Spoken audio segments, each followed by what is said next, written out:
Անասունները խփում են, գողանում են, այսպես բաներ։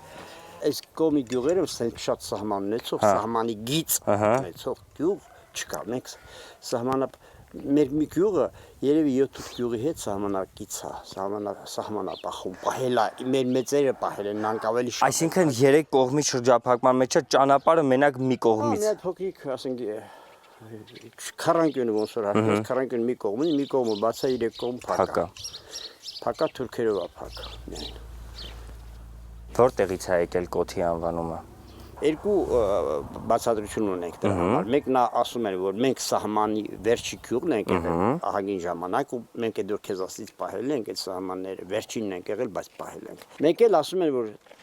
տանիքներին կրիշներին, որ ծխնելույզն է դրվում, այդ ծխնելույզը ունեցել է կոթի տեսք։ Ոստեղ ո՞րն է այդ կոթը, որից էլ կոթի անունը ըստ այն երկրորդ ավանդազրույցի երթիկն է այդ ավանդազրույցի, որ երթիկին դրված է այդ ծխնելույզը կոթի տեսք է ունեցել, կոթ անվանվել։